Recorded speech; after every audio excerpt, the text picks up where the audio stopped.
Et Paris en finale. Paris en finale de Champions League.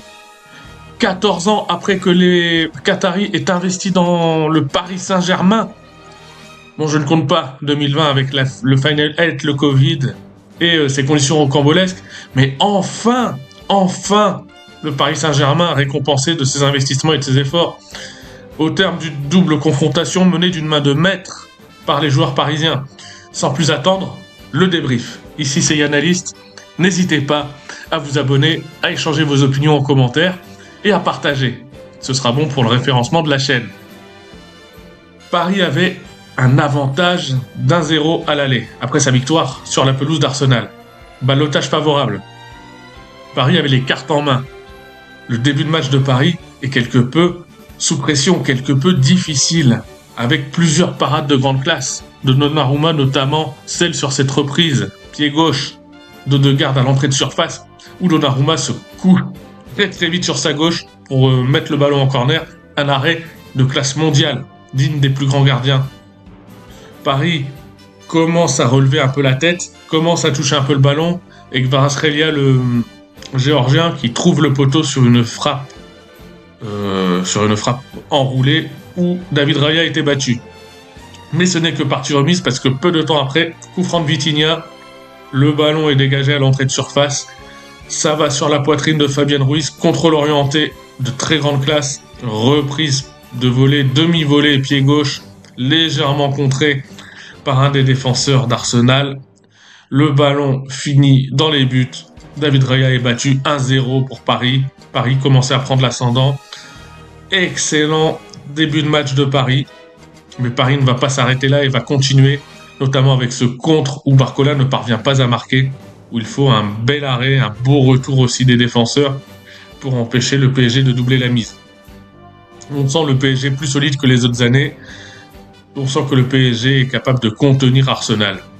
En deuxième mi-temps, sur une frappe d'Hakimi, sur une main, c'est la VAR finalement qui revient dessus, penalty pour Paris. Je vous avoue que je n'avais pas vu cette main en direct. J'ai eu peur d'un remake de Paris-Manchester United avec cette main un peu de derrière les fagots de Kimpembe. Bon, là, on a le même genre de main, mais cette fois-ci, c'est pour Paris.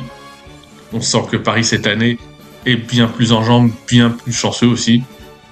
Cependant, Vitinha tire de façon inexpliquée et de façon très mauvaise ce penalty. Il s'inspire, je pense, de Bruno Fernandes, son compatriote, avec le petit saut de cabri.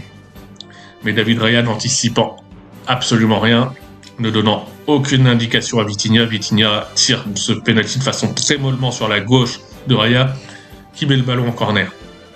Mais c'est pas grave, ce n'est que partie remise pour Paris. Paris qui parvient à marquer. Juste après, combinaison entre Ousmane Dembélé, fraîchement rentré, et Achraf Hakimi, conclu par Achraf Hakimi sur une belle frappe enroulée, un geste digne des plus grands attaquants. Excellent pour lui, le défenseur latéral de métier, le défenseur latéral du soir, qui nous livre encore un match de très haute volée. Luis Enrique décide de fermer la boutique en sortant Désiré Doué pour faire rentrer Lucas Hernandez. Je pense que le choix est assez peu payant et déséquilibre un peu Paris, puisque sur une action un peu litigieuse, où Marquinhos, je pense qu'il y a peut-être faute sur lui en début d'action, mais faute pas sifflée. Le ballon ricoche sur Pacho, arrive sur Bukayo Saka qui parvient à marquer 2-1. On repense au passé, on a peur un peu pour le Paris Saint-Germain. A raison, parce que sur un centre, peu de temps après, Bukayo Saka, de façon inexpliquée et inexplicable, ne parvient pas à cadrer, certes avec son pied faible. Le but était vide.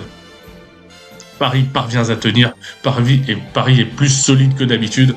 Paris valide sa qualification au terme d'un excellent match, relativement maîtrisé, en tout cas la plupart du temps. Et Paris retrouvera l'Inter en finale, l'Inter Milan. L'Inter, auteur d'une double confrontation extraordinaire contre le Barça. L'Inter qui revient, qui était qualifié facilement hier à la mi-temps en menant 2-0, qui revient de parmi les morts, puisque le Barça était revenu à 2-2, mené 3-2 à la 87e. Yamal trouvait le poteau juste à la dernière minute et dernière action. Acerbi, le revenant, premier but en Champions League qui qui égalise pour l'Inter. L'Inter qui va mettre le coup de massue en prolongation, gagner 4 buts à 3, 3-3 à l'aller, 4-3 au retour. Yann Sommer, quel gardien hier, auteur de parade invraisemblable. Jésus, littéralement, en plus avec ses longs cheveux.